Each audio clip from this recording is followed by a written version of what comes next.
વડોદરામાં કોર્પોરેશનની ગંભીર બેદરકારી સામે આવી છે। ખિસકોલી સર્કલ પાસે રસ્તા પર ગટર ખુલ્લી હાલતમાં જોવા મળી। મોતના કુવા સમાન આ ગટર ખુલ્લી હાલતમાં જોવા મળી છે, જેમાં ઢાંકણા ખુલ્લા હોવા છતાં પણ તંત્ર દ્વારા કોઈ જ કામગીરી નથી કરાતી। તેને બંધ કરવાની તસ્દી પણ નથી લેવામાં આવતી। અગાઉ માંજલપુરની અંદર ગટરમાં પડતા એક યુવકનું મોત નીપજ્યું હતું। એ દિવસો હજુ બહુ નથી થયા એ ઘટનાને। અત્યારે ફરી એકવાર આવો જ એક કિસ્સો જેમાં ગટરનું ઢાંકણું ખુલ્લું જોવા મળ્યું છે। તંત્ર દ્વારા ખુલ્લી ગટરો બંધ કરાય તેવી સ્થાનિકો દ્વારા ઉગ્ર માંગ હોવા છતાં પણ કામગીરી નથી થતી।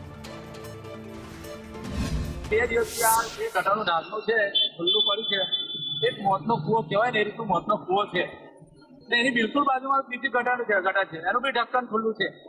કોઈ જાતની કોઈ તકેદારી નહીં, કોઈ જોવાનું નહીં, બસ રામ ભરોસે વડોદરા ચાલી રહ્યું છે એવું લાગી રહ્યું। અમે વોર્ડ નંબર 12 ની હાલત એટલી ખસ્તા છે કે કોઈ દુર્ઘટના ના સર્જાય એના માટે આ વહેલી તકે આ ગટરના ઢાંકણાનું રિપેરિંગ કરે અને કામગીરી કરે। કેમ કે જો એટલું ડેન્જર હાલતમાં છે આ ગટરનું ઢાંકણું, જો કોઈ બાઇક વાળો અથડાયો તેના રામ રમી જવાના અને રામ ના રમ્યા તો બાજુમાં જે હોસ્પિટલ એમાં 100% એને દાખલ થવાનું જ છે, એટલું લખી